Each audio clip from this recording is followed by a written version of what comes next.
Can everybody see that? Okay. We're going to kind of start our lecture from this. And bear with me as we walk through this. I want to make sure that everybody is on the same page. These stories that I'm telling you of history are very important.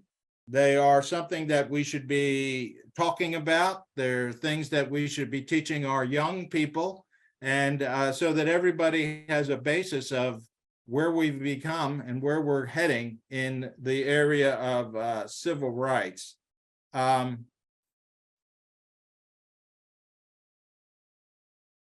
So we begin in the past. If we really want to understand civil rights, we have to begin at the beginning, or as far back as we can have with some kind of recorded history, and understand it as we walk through it so that we all are on the same page. Our history here in Fort Bend County begins with the Indian tribe, Caracalla.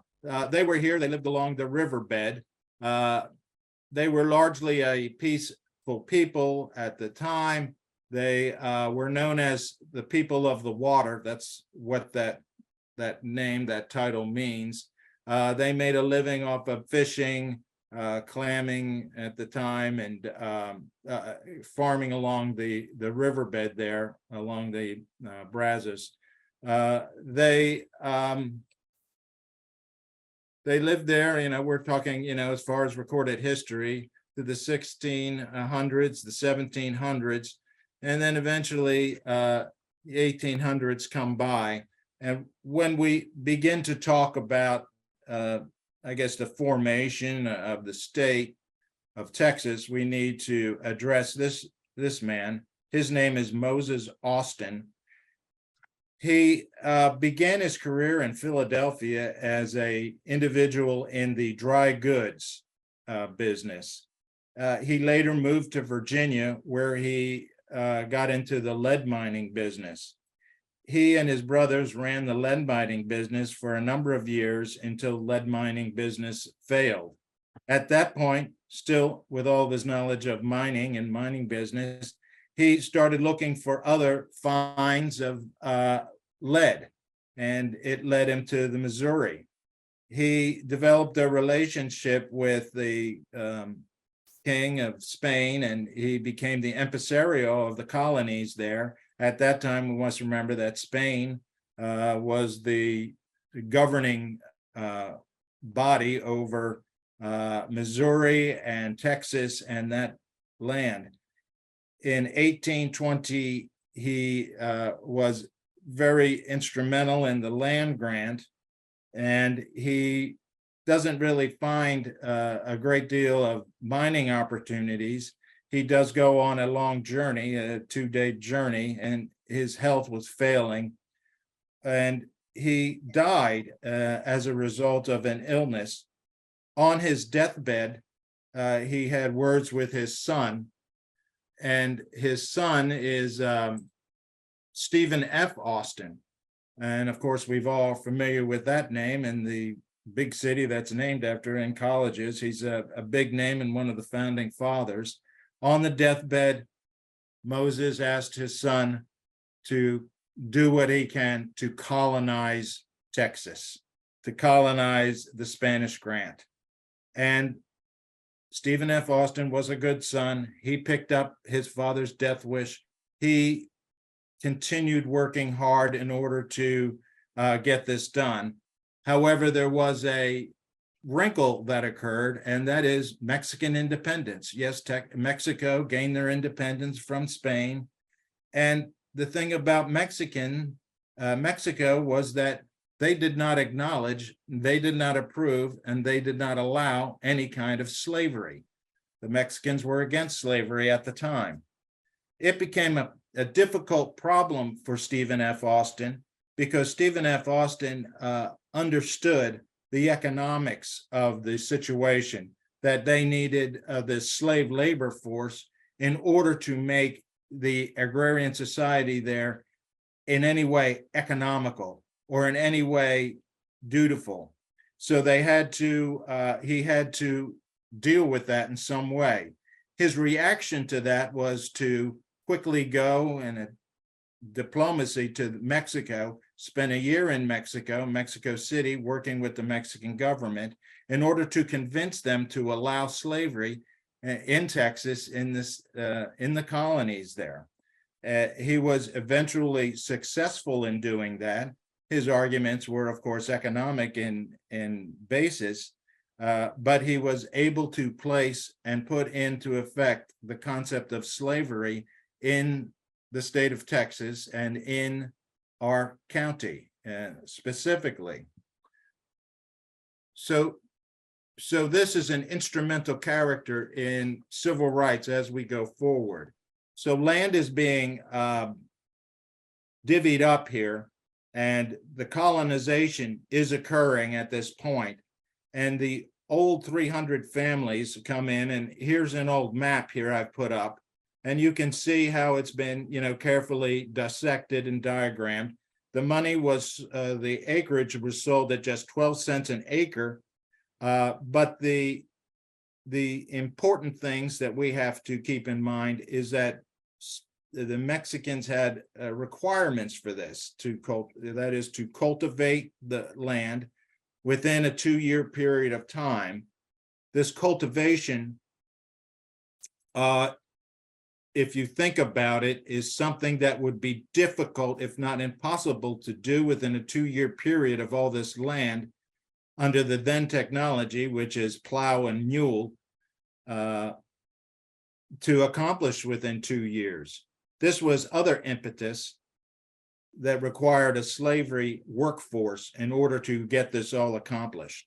The other requirement, which was mandatory for Mexico, was that all of these individuals who were claiming this land, they had to be Catholic. So there was a lot of conversions to Catholicism at this time.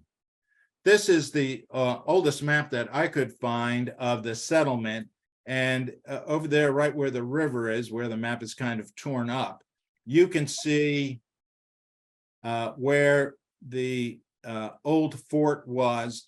And I'm going to say, if anybody has been to the Fort Bend Justice Center, and you stand on the steps and you look towards the river, right over that hill or little levee that's in place, would be the location where that has occurred, where that fort was set up. And the whole idea of the fort was to guard against the multiple Indian raids that were taking place at the time. So, we must all keep in mind that Fort Bend County, by its very name, is a military institution. Here at that location that I already described to you, it's sort of by the river, by the Fort Bend Justice Center, is the monument set up showing the site of the old Fort Bend. And, we must always know that Fort Bend, that's a military name. We have it to guard against the Indians that we were kind of forcing out, I guess, because we're settling the area, and that begins our name. This is what the old fort looked like, and they called it the blockhouse. This is the area where we started. It is the place where settlers out there in our area would come for safety in case of Indian raids. This is where the soldiers stayed. It is a situation in which mainly in the Richmond area where they were setting everything up, that would show that people would be able to come from their various farms over there for protection against the Indians. It's also where the soldiers were encamped. Now, people came from all over to settle at this great price that was being set for the land. And among them is individuals like this. This is Jared Gross. He comes from Georgia. He brings 50 wagons, so he's bringing his whole entire household in. He also brings with them 90 slaves. This is he's establishing a large farm and ranch Later on, he is instrumental in that he works towards preserving slavery as a property right of the owners. He works with them in Mexico, as Mexico is still the governing body in charge of this land. And he is actually the head of a committee that went to Mexico. So he was a rather instrumental, but there were many people just like him coming from all over, setting up slavery in a plantation type. You can tell that when we talk about this, there's going to be a lot of white people coming in, and they own the land.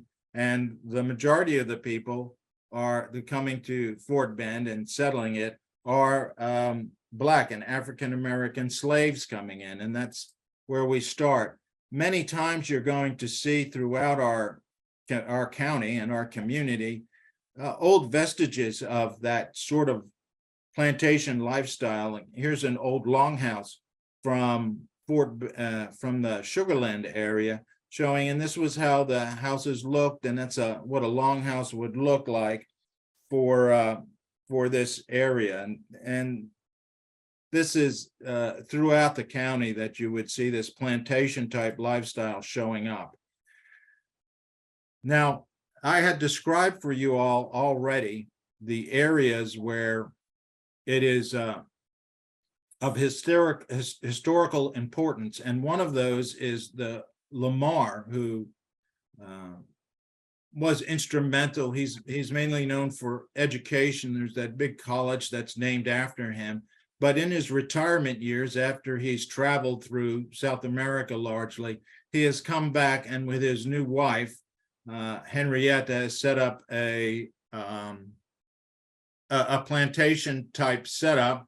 The old plantation setup for him is going to be right next to and in the area of where the old fort was. So once again, if you go to the criminal or the Justice Center and you go over that hill heading towards the river, you can go on a long stroll around there, and you can see the area at least where his old plantation or where his old farming household was.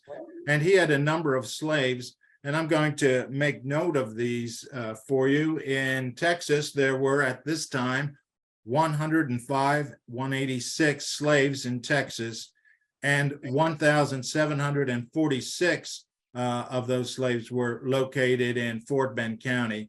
And they did a lot of the heavy work, working with the crops, the livestock. They cut wood for sale. They did largely a lot of the actual work done. The economic success, and it was a big success here in Fort Bend County, was substantially the result of the efforts of the slaves.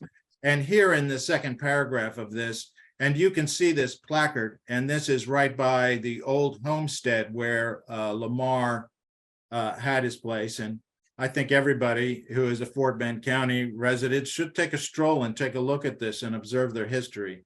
The slaves that they were aware of, they're listed on the second paragraph: Lawrence, Wheatley, Frederick, Ralph, William, Frank, Fanny, Lucy, Charlotte, Dulcie, Francis, Martha, Reuben, and Rachel.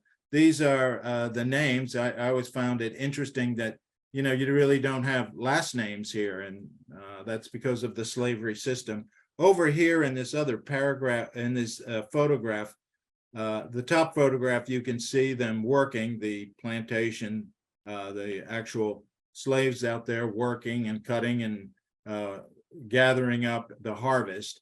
Down here, you can see on the bottom photograph, Henrietta, the second and younger wife of Lamar, their child. And next to them in the same photograph, you'll see what's listed under in the caption as the unknown slave. So, you know, with all the historians and fact finders, I would love to be able to find out who this woman was.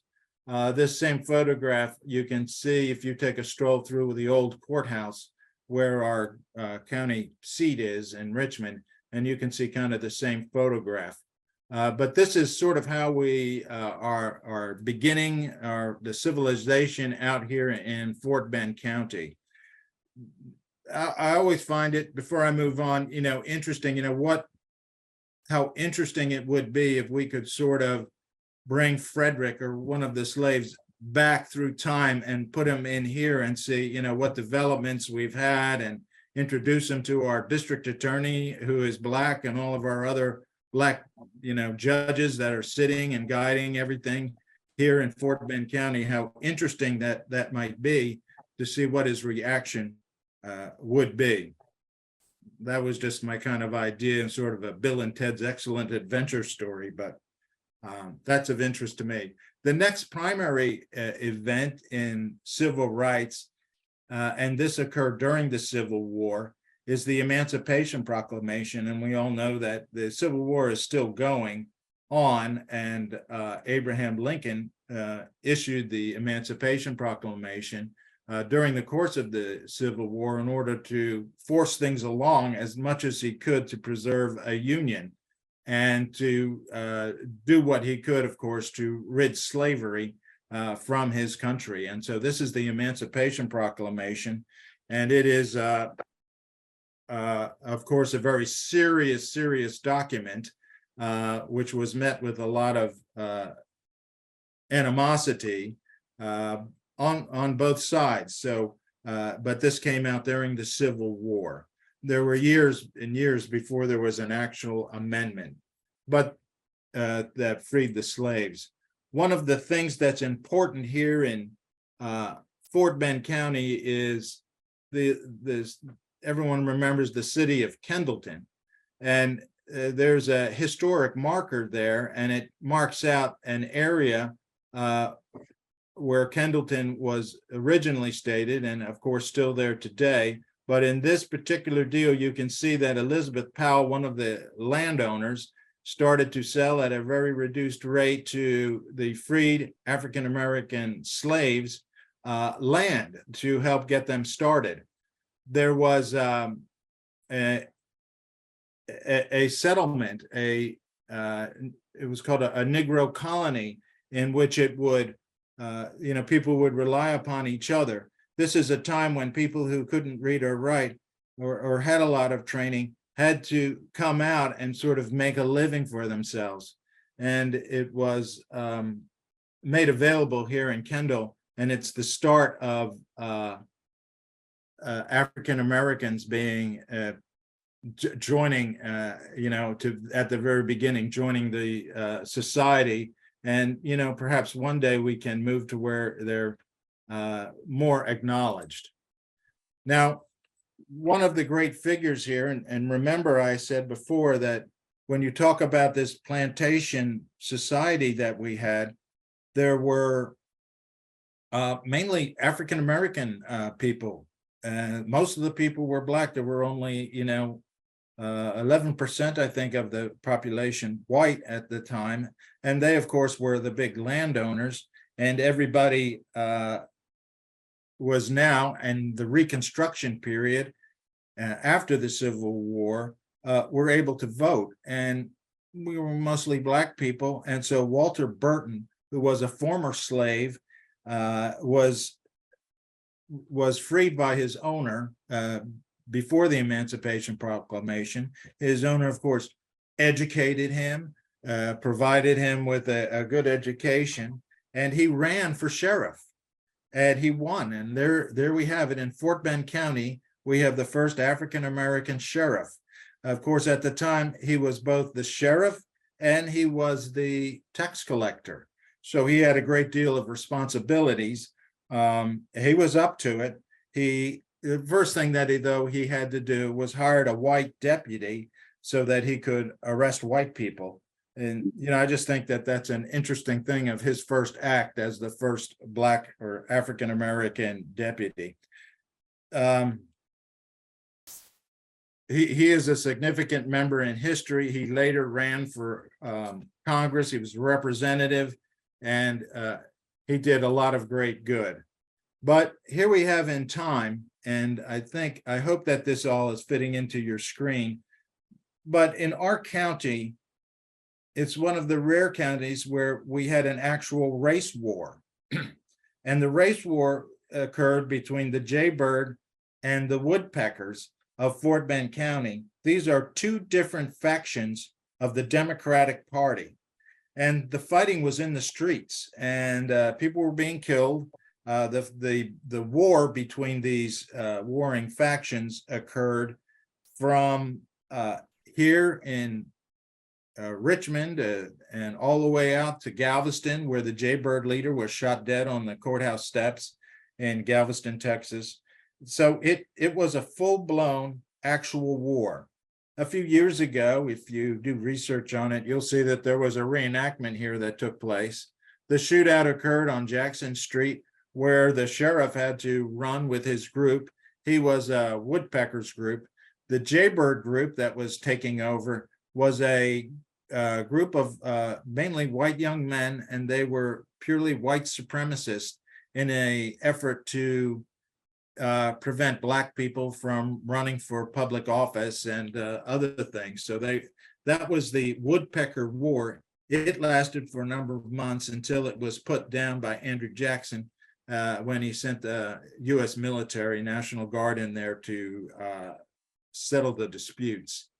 The end result of it was kind of the Jaybird philosophy, or Jaybirds sort of maintained it.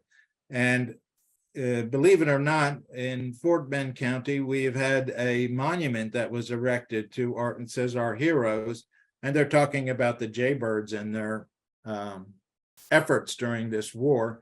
It was placed originally right there by the big old courthouse there on Jackson Street. You can see a picture of it there. It was eventually moved to another location. There was some controversy over it, but that was the monument that was set up for the Jaybirds. Now, I had said that the Emancipation Proclamation is something that occurred during the Civil War, and it wasn't until December of 1865 that the 13th Amendment came out.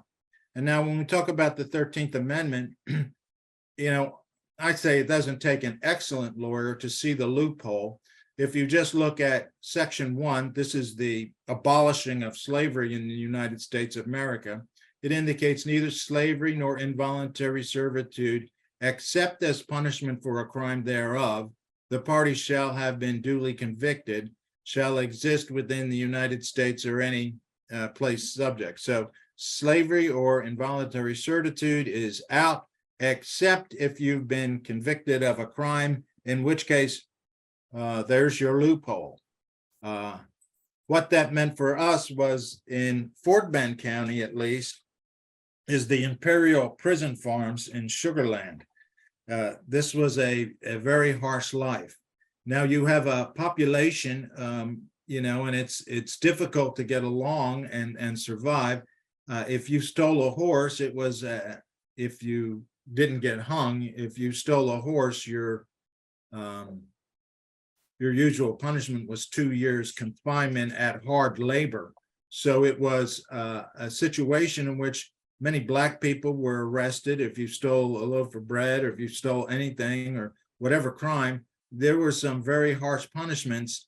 And you can see by just looking at that photograph, and I'll tell you that the majority of people in prison during this period of time are African Americans, and were conveniently slipped into the giant loophole from the United States 13th Amendment abolishing slavery. Well, here it is again. This group is what you're looking at is a group of the prisoners, and you can say that there are a lot of young African American men there, and these huge fields of sugarcane growing, and our particular county is very fertile, and sugarcane was a primary crop along with corn, sorghum. Those were our primary money makers. The way that you can take a look and see how the work was done at these huge sugar plantations, or the sugar prison farms from the Imperial Sugar Company, they would chop it with machetes or other cutting blades, but primarily machetes. You would chop it down. Now, I got this photograph because I wanted to make clear to everybody who maybe you haven't chopped cane, how difficult it is. I mean, that's a very fibrous plant.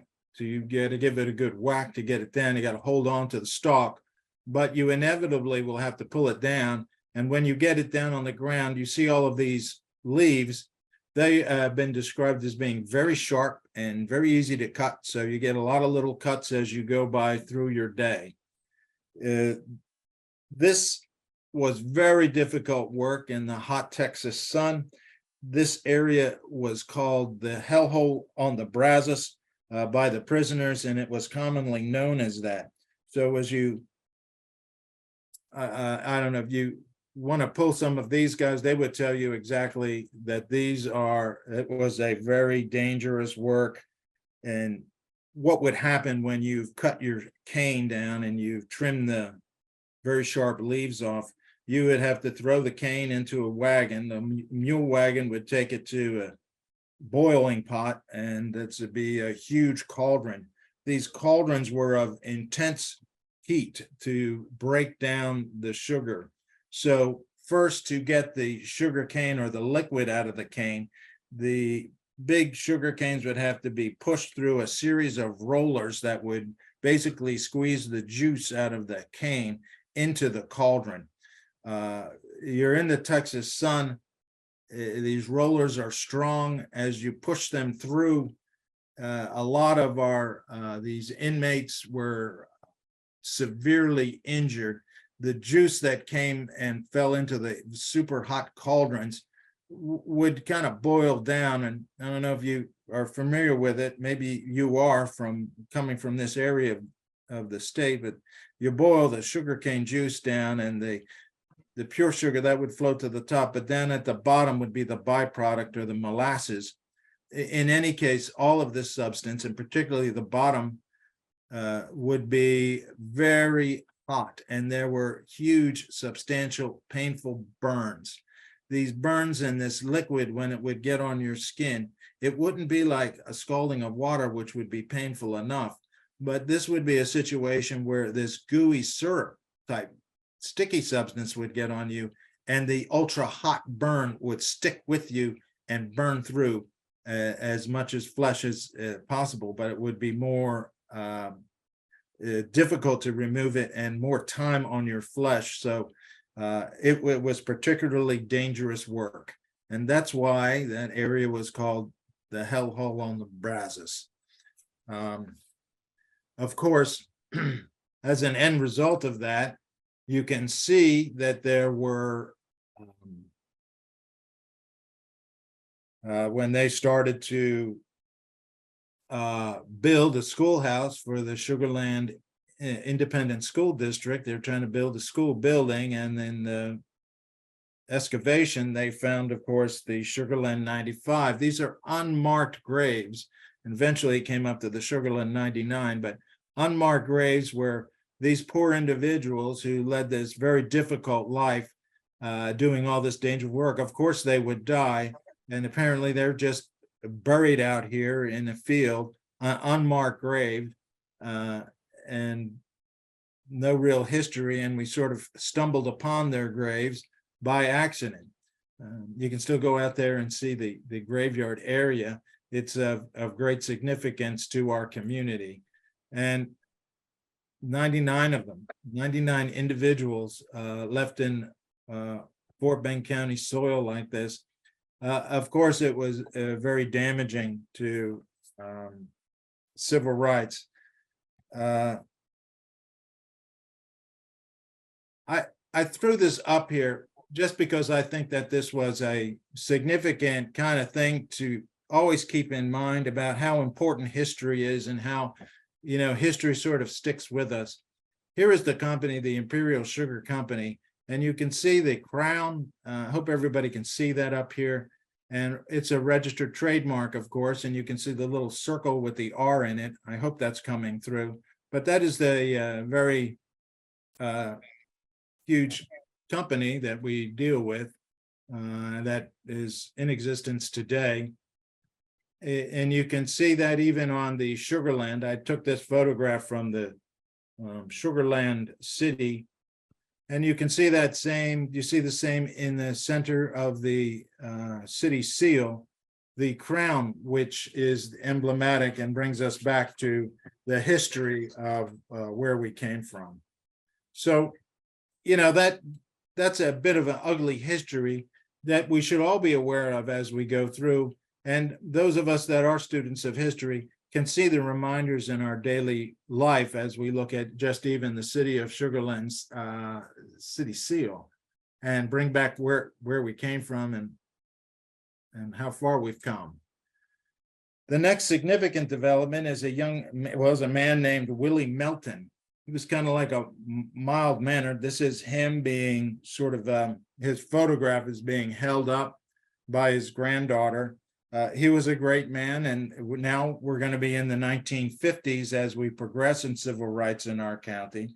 Willie Melton was an individual who wanted to sort of overcome and allow Black people, African-American people, to go ahead and run for office, to take leadership roles in our community and in our government. And he felt strongly about that. He was a simple man, a mild-mannered man. He was a farmer by trade. He did own some businesses. His granddaughter is there. If you go online to do research, you can often get, what I'm impressed with is oral histories, which I think should be done very frequently, of family members who talk about these great civil rights leaders as they come through. Willie Melton was a great man, and he forced through, through his diligence, a lawsuit, which I'll talk about later, called Terry v. Adams, which overturned and allowed Black people to then start taking leadership roles in government. Keep in mind, please, that we are just in the 1950s. Many of us won't mention names, but we've been there during this period of time, so we're starting to pick up all of this. And Willie's granddaughter there is on the internet, and you can listen to them tell stories, or different people tell stories about their great granddad. This person I always find to be one of my favorites of history. Her name is Arizona Fleming. She is a Fort Bend County resident. And, I just think that a lot of times you see great men going forward and doing good things and moving civil rights forward, or in any avenue. And often you'll find a strong woman, no nonsense, that get things done. And here is Arizona Fleming, who was right there with Willie Melton, forcing through this litigation, which changed everything in Fort Bend County. She is a favorite of mine. She's no nonsense. Her background is that she got out of school and she became a seamstress in Houston. She eventually moved out to Fort Bend County, got married, had kids, got into the funeral business, and she had a number of other businesses. But she and Willie Melton basically, I would say, went pretty close to broke, at least Willie did, in order to support this litigation. And the case is Terry v. Adams. And Terry is the plaintiff in the case. He is a 77-year-old African-American man who was a resident of Fort Bend County. He's going to be the named plaintiff in this lawsuit that these great civil rights leaders were funding and getting their money together for. And they really put their money where their mouth is. And they were trying to overcome Adams, who was head of the Jaybird Democratic organization. And they were trying to make sure that there was not going to be some kind of a white straw poll that basically prevented people from, Black people from running for office so that they could take their own leadership roles. You can see that this case, Terry v. Adams, is cited at 345 U.S. 461, 1953. It is an important case in the regards of civil rights. Terry was a 77-year-old Black man at the time, and they just were, it was difficult to get African-American people to come forward and be a plaintiff in this case. This was during the years since the Jaybird Woodpecker Wars. And in this period of time, it's referred to as the time of disenfranchisement, that the Black people were disenfranchised at the time, and sad. And it's only because things changed with Willie and Arizona Flemings that they were able to get it going. In any event, Mr. Terry was a 77-year-old Black man who said something to the effect of, "They can't hurt me. I don't care. I'm going to put my name on that plaintiff's deal and try to change things." And he was courageous in going forward with it. And that is the biggest event until we get to 1964 and the Civil Rights Act. When we get to this period of time, I think that it is important to now kind of just gloss over some of the very important things that are happening now, because the movement is getting bigger and bigger, and the momentum is getting stronger and stronger to get us to the Civil Rights Act of 1964. So I have to go and look outside of Fort Bend County to really set this in its right view. Let's look at July 26, 1948. Harry Truman issues an executive order that ends segregation in the armed forces. This is after the World War. And I want to say it's largely caused by the great work of the Red Tails and other great African-American men who were heroic throughout World War II. May 17th of 54, Brown versus Board of Education, where segregation is addressed. December 1st, 1955, Rosa Parks refuses to give up her seat to a white man. January 10th to the 11th, 1957, 60 Black pastors and civil rights leaders from several southern states, including Martin Luther King, meet in Atlanta, Georgia. September 4th of 1957, the Little Rock Nine. September 9th of 1957, Eisenhower signs the Civil Rights Act of 1957 concerning voters' rights. February 1st of 1960, 4 African-American college students in Greensboro, North Carolina, refused to leave Woolworth's white-only lunch counter without being served. November 14th, 1960, 6-year-old Ruby Bridges is escorted by 4 armed federal marshals as she becomes the first student to integrate in the Williams-France Elementary School in New Orleans.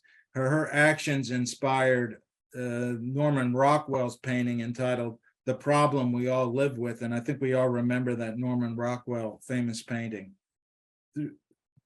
Throughout 1961, there was Black and white freedom riders throughout the South.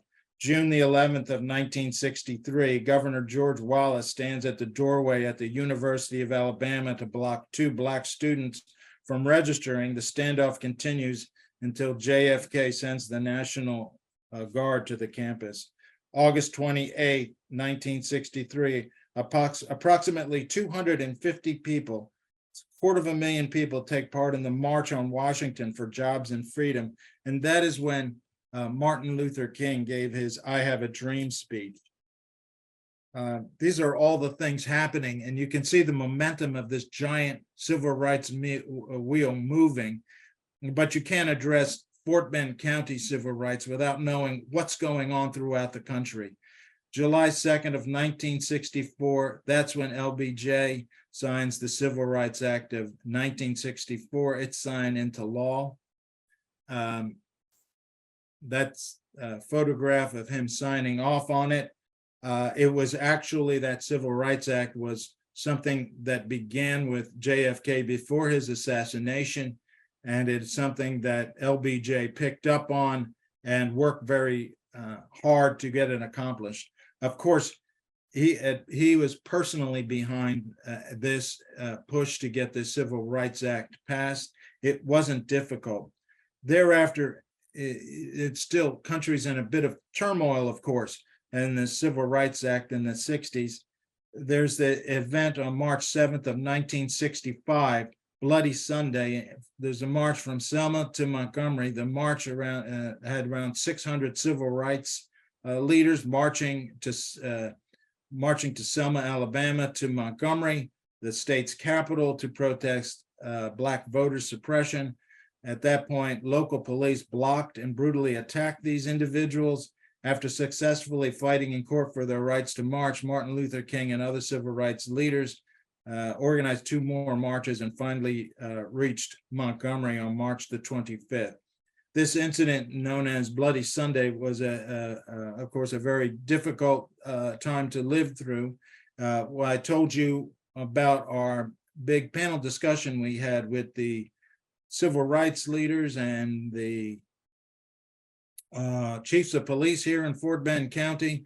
During that case, we had Dr. Brown, who was present and was a participant in Bloody Sunday, and he gave us a review of actually what occurred that day and talked about his own personal views.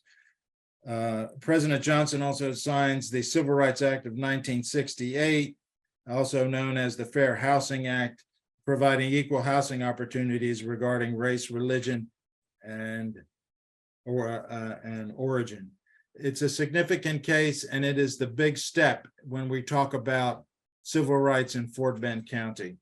Nowadays, of course, it would be great to say that we're making still good strides. I think that things are moving, but there is still a lot of contention. Here is Baltimore protesting for civil rights. And this largely, and much of it has to do with excessive police force. And it is not just limited there. There's Flint, Michigan. It's worldwide when George Floyd was killed, and it's a terrible incident, but it garnered protests around the world. There's New York City. It comes as close to us too. Here's Houston, Texas. There's a great deal of strife going on.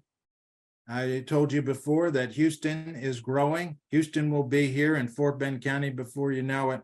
We need to all kind of do what we can to make sure that our county preserves civil rights and fights always for what's right. Now, let's move it to kind of present day and bring us here into Fort Bend County. Things will change in Fort Bend County when our population now in the mid 800s hits 1 million. We'll have special courts dedicated to criminal law. We'll have probably have a hospital district, a government hospital district that starts up. But the things that make our county special, and when you look at it very carefully, you're going to see that and know that Fort Bend County is the most diverse county in the United States of America. It puts us as law enforcement folks and as teachers in education, if we have teachers listening, parents, all of us on guard that we are in the unique position to be an example to the United States of America. You don't hear a lot of, I'm not saying it's perfect, but you don't hear a lot of civil rights strife going on. We sort of have a way of dealing with it. We have a lot of people from a lot of different organizations and different cultures, and we all seem to get along together. There's 1,000 different reasons for that. One of the reasons is that we have a very robust civil rights section here at the district attorney's office that people can rely upon. That all of our cases here for the excessive force involving officer-involved shootings, death in custody, they are all presented to a grand jury. Your district attorney's office does not make these decisions on their own. They are presented to a group of citizens who make the final call on whether charges should be filed or not. So other things they're doing are, and I think largely, the great result of the educators in our county and how they handle themselves and how they go about business in teaching tolerance and what have you. And then the final core is that is teaching. Of course, I believe our civil rights rests largely on our young people as we pass it on. We sure want to be good examples. The other thing that helps us here in Fort Bend County, and why we should be an example, is that we are the richest county in Texas. So, and that's saying a lot. If you think about all the millionaires in the state of Texas, we are the richest county. And maybe you don't believe that, but here's the Katy Independent School District football stadium. That costs $72 million. I'm told that it's in the Harris County part, but Fort Bend County money went in to pay for this thing along with the Harris County residents. This is a huge undertaking, and this is just a place for our kids to play football in. $72 million just for kids to play on Friday night. So one of the other things that is occurring within our country and within our county is what's called American multiculturalism.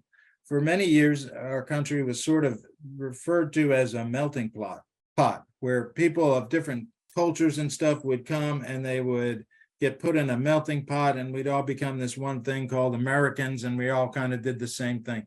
That is no longer the case. This concept is growing. This concept is real. American multiculturalism, that we're different, and our strength is in our diversity, but in our differences, we hang on to our cultures.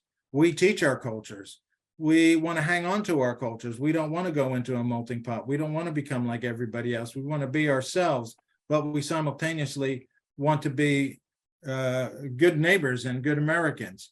And so this whole concept of multiculturalism is a real concept. I always think that one of the greatest things was when Thurgood Marshall and his litigation did the Board versus Brown versus the Board of Education, where segregation was stopped. If you sit down and you talk to kids about it, they don't really see it. They sort of bypass it. I'm just always interested to hear that they're able to pronounce the names of all these other kids that have very difficult names to pronounce from different deals. So they are going to be our guiding lights, I think, as we go forward and move through it. The district attorney's office, and I can tell you that he takes this all very seriously in civil rights. He, after all, started the first civil rights division in Fort Bend County at his office. This is his baby. This is what he wants to promote: civil rights for people to be treated properly by law enforcement. And of course, all of our goals is this same man's goals, and that is that he has a dream that his 4 little children will one day live in a nation where they will not be judged by the color of their skin, by the content of their character. This is our goal. This is the goal of my district attorney, Mr. Middleton. And this is where we hope to be, to forward this great man's idea, and hopefully through hard work, get there as soon as we can. This is, I put that in there about example. This is my grandson. I don't know if you can see that. This is my grandson, Rowan, and you can see that he is emulating. He's taking the example of his best friend, his dog, and he's an interesting little guy. But this is to show us that our children learn from our examples. I asked my grandson, Rowan, would you like to become a great a lawyer someday like Granddad? He said, no, Granddad, I want to be a dog. I said, well, same thing. But we kind of always sort of deal that we have to always know that our young people are watching us, and it's important for us to set the right example. This is the end of the history lesson, and I pass it out there. I don't know if you have any questions for me.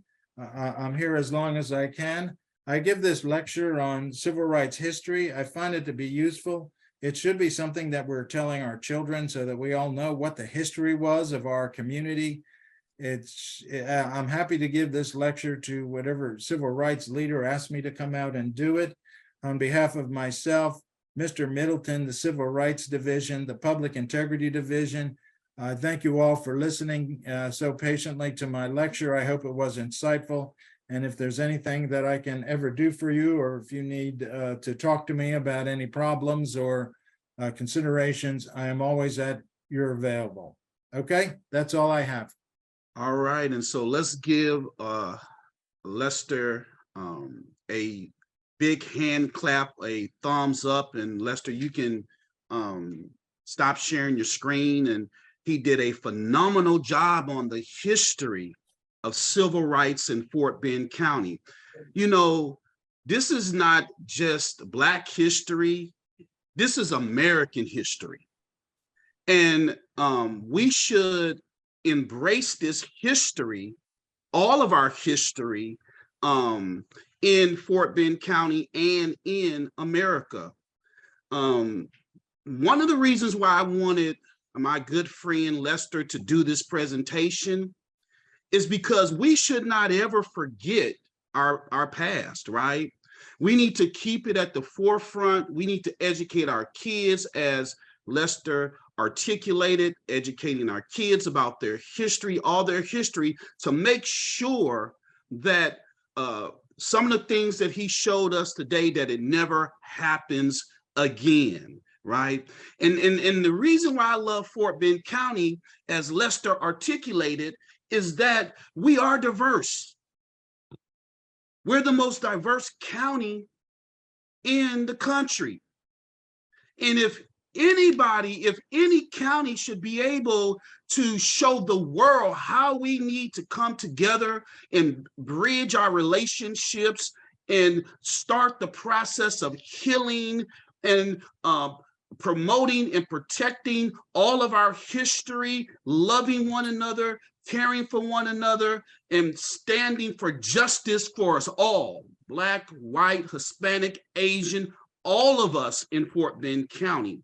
And I personally want to thank Lester for the presentation.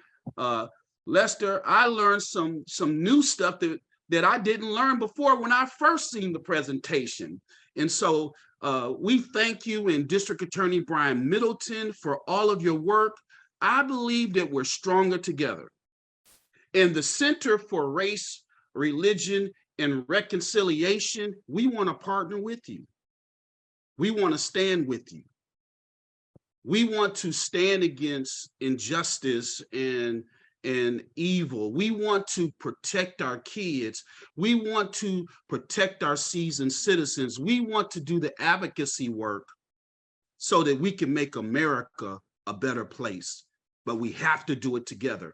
And so at this time, what I'm going to do is I'm going to turn it over to Lady Sincere, my best friend, and ask her to read the questions that were put in the chat.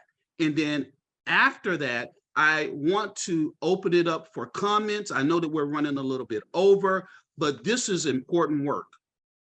And I thank everybody for being here today. Lady Sincere, I'm going to turn it over to you. And then we want to just open it up for some comments because we want to get your feedback. Good morning, everyone. The first question we have, Mr. Blizzard, is if the district attorney changes, could the Civil Rights Division be dissolved? Yes. The district attorney says if the new DA comes in, the district attorney can arrange his personnel as he sees fit. So if there was another DA that came in, that could definitely happen. Would it happen? I would doubt that could happen or anybody would do that. But that, of course, is legally possible because the new DA will be able to arrange his own personnel as he sees fit.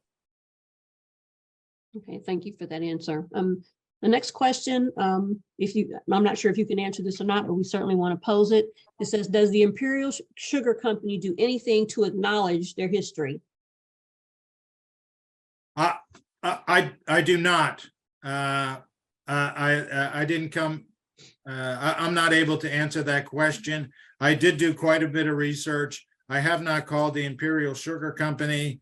I don't know what the responsibilities of them were. I haven't researched that. I just gave a lecture about the Imperial Prison Farms, and the Imperial Sugar Company is one of those involved.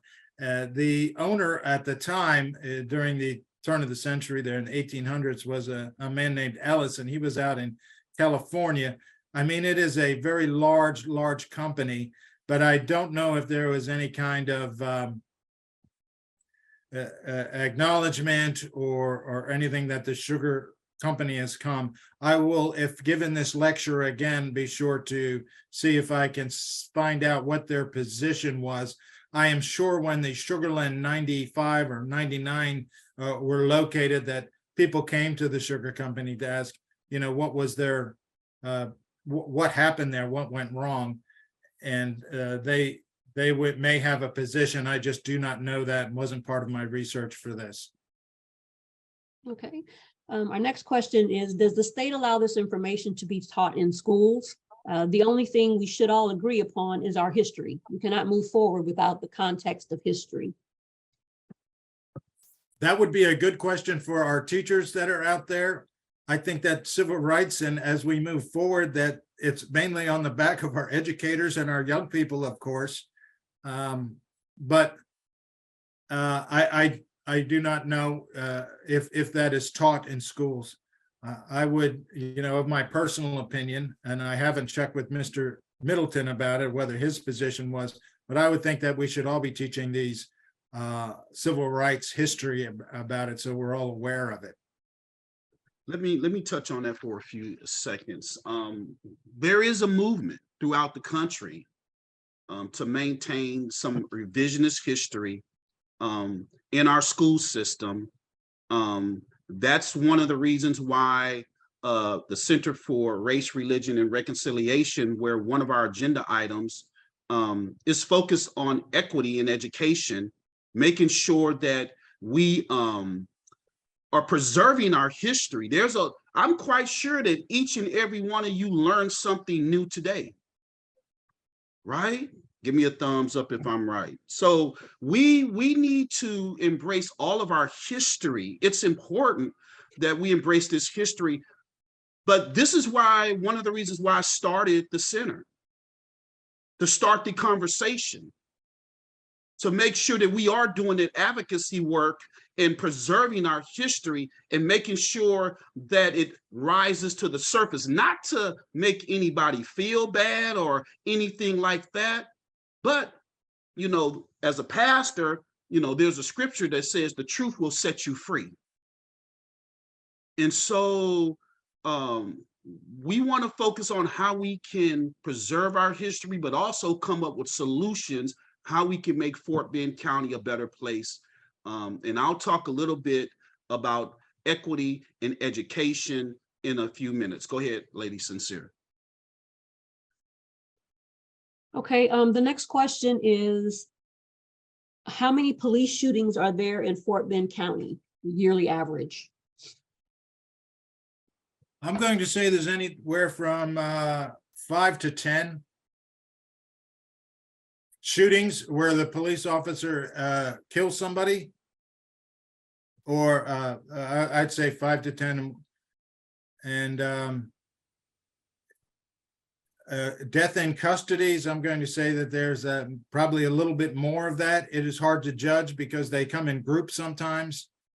And dog shootings, I have one of those. There's a couple of instances where I am called out, and they are when the district attorney thinks it's appropriate. Usually it's some officer has used force. When I do come out to a scene and I begin an investigation, I am looking to make a case on the officer, although everyone must keep in mind that my statutory duty is to always seek justice, although I am trying to do a close examination as to the conduct of the government official or the police officer involved. Direct answer to your question, 5 to 10. 5 to 10, okay. Okay, then I have a couple of more questions in the statement. Next question is, I had heard Fort Bend Historical Association that the Civil War that freed the slaves were given land from that white slave owners Mr. Feld, unless, I'm sorry, there's a couple of the words I think are out of place. Hey, I heard the Fort Bend Historical Association that Civil War that freed the slaves from the land, white slave owners, Fort near Fort Bend County. I think they're asking if they were given some land from the slaveholders' holdings. My research doesn't verify that at all.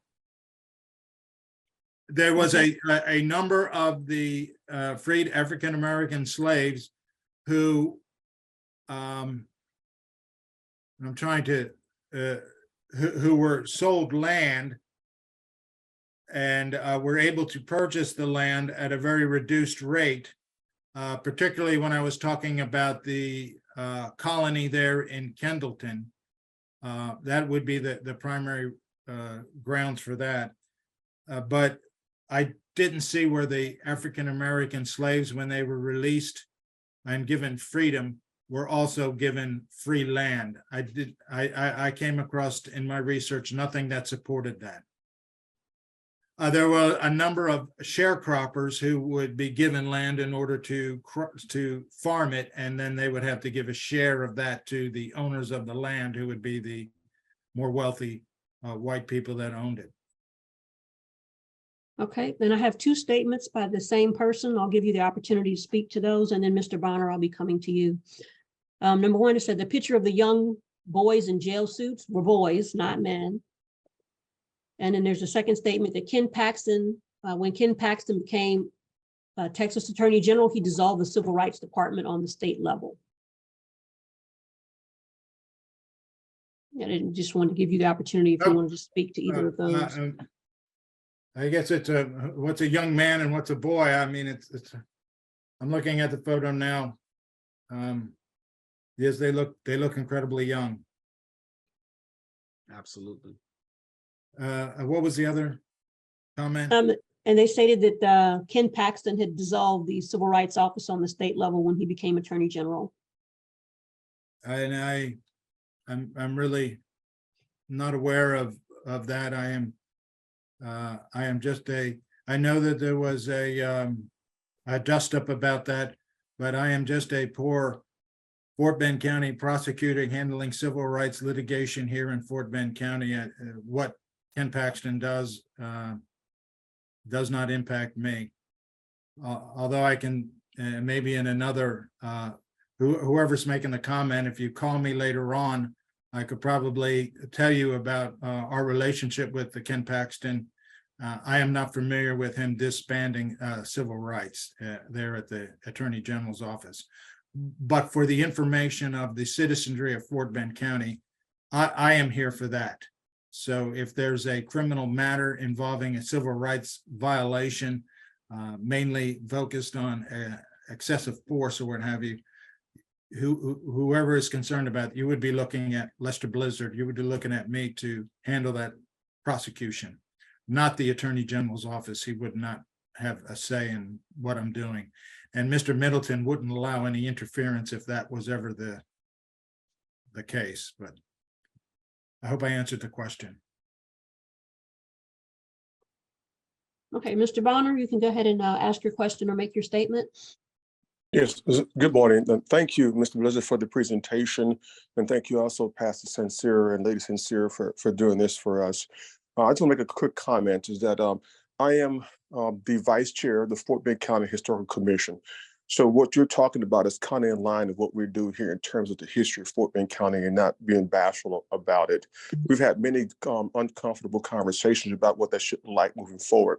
So my job is to get out there, excite and educate, right, and motivate people to become members of the commission, but also to go throughout the county to display or be ambassadors for the history of the county in its entirety, not just parts of it. And so I want to let you know that if anyone on this call or any organization wants to come down to visit the commission, please let me know.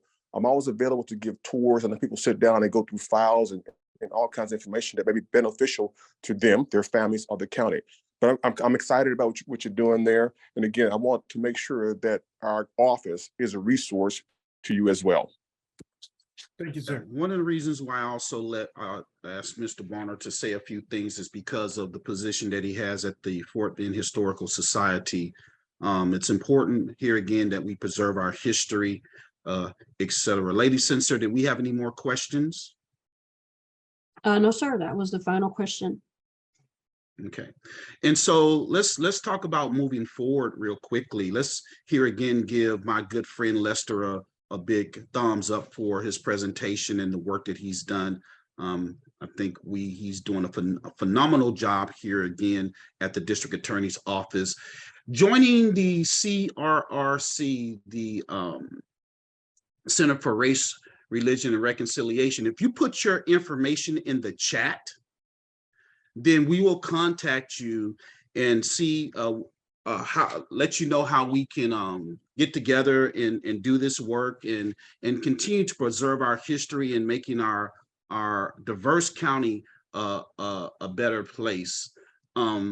Also, there are two focus areas right now, two areas that we're focusing on. Renee is here with us. She's a good friend. In terms of areas that we are advocating for. One is mental health, right? One is mental health, and we know that post-COVID, mental health is impacting all of us. Renee is one of the individuals that's co-chairing our mental health committee. That's important because we have so many individuals with disabilities, mental health issues, that end up in very bad situations with law enforcement. We need to keep an eye on that. We have dual diagnosis in terms of individuals that may have a mental illness, but then also be on drugs. We need to make sure that the policies and the laws that are there in place, that they're being kept, right? And so we want to make sure that mental health is targeted. I do a lot of mental health work in Fort Bend County, as well as sit on a plethora of different mental health committees. And so we want to press that forward. The other item that we are focused on and doing advocacy work for that you can get involved in with our center is equity in education, which involves our kids. We want to make sure that we are practicing equity throughout the district and equity throughout Fort Bend County when it comes to education. And there's some things that are happening right now in Fort Bend ISD. If you join our committee, we would love to let you know what's going on with the equity audit and what's moving forward in terms of making sure that we have not just maintain our diversity, but that we have equity throughout Fort Bend County, and also that it's defined properly, right? So those are two areas, focus areas. If you put your information in the chat, we want to see how we can work together to protect our freedoms in the areas of civil rights. Before we get ready to close out today, I want to give one of our co-chairs, Renee. I think she has her hand up a few seconds to say a couple of words, and then we'll get ready to close out. And here again, we thank you for being here today, Renee. Thank you, Pastor Sincere, and thank you so much for this really incredible moment of being able to get a better education. And to that end, I have a call to action, as you indicated. This is an example, today is an example of what it is that we can do, because we can't change other minds until we learn and fill our own and change ours. And the only way we do that is through learning. And so I really want to encourage everyone, if you are given the opportunity to take the TBRI training, it will help. There's also the Hope and Healing Institute has several mental health trainings that are free, absolutely free. So I encourage that. And I will say one thing, and thanks to Mr. Blizzard and his topic, the one part that gave me a little bit of hope is in the respect that we had a those of you who know our previous Congressman, Pete Olson, actually, I believe, found the grave of the gentleman who was the sheriff and did a huge amount of work to try and get that lifted up and in the public eye. So there are these things, these atrocities that maybe happened, or these people that were amazing in the history, that I think we can all, regardless of political party, agree on and bring forward together. And that gives me hope. Thanks so much for this morning. Amen, amen. And here again, we are going to be having more summits. We're going to have some summits with discussion panels. We're going to start implementing our emancipation circles, which are small groups and communities to have these conversations to educate our community. We're going to continue to have lectures by individuals like my good friend Lester is doing a phenomenal job. And next month, we're going to have the Honorable Judge Watson in Fort Bend County do a lecture on systemic racism in the justice system. That is her area expertise.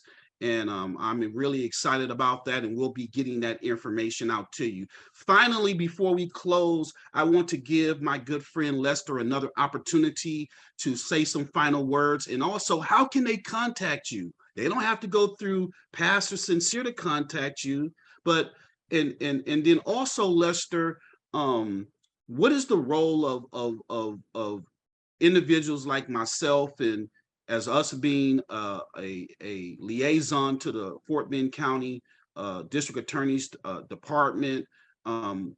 What's involved in that relationship, and how can they contact you, and how can we work together to have a community of belonging, right? Belonging and loving and healing and coming together to make Fort Bend County a better place. Lester, you have final words? I thank you very much, Pastor, for allowing me to speak to your group. I really appreciate it. I hope that you found the history of civil rights in Fort Bend County insightful. My telephone number, and people can reach out to me, is 281-341-4460. I'm happy to speak with anybody if you have a civil rights issue. If you have a civil rights problem, you can contact me at this office.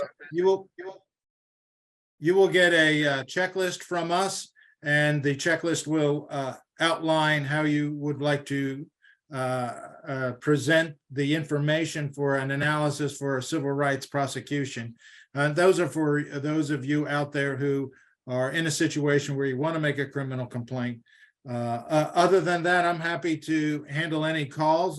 We give my civil rights history lecture to anybody who asks me to come out and do it. Mr. Middleton is very forgiving of me taking the time out of the day to make sure that I get to educate those in our county about civil rights. And again, if I could be of any assistance to anybody, you have my telephone number. All right, and here again, let's give Mr. Middleton, District Attorney Brian Middleton, a thumbs up for creating the Civil Rights Division in Fort Bend County and working together and being transparent, right? Being transparent in the work that they're doing. And so we are definitely so glad to have this work proceeding in Fort Bend County. I want to thank everybody for joining us, and let your friends know what we're doing here at the Center for Race, Religion, and Reconciliation. We're fighting hard every day to build a community of belonging and loving and healing. And so I just want to thank you. Y'all have a wonderful afternoon. Don't work too hard. It's cold outside, and we'll see you soon. Thank you.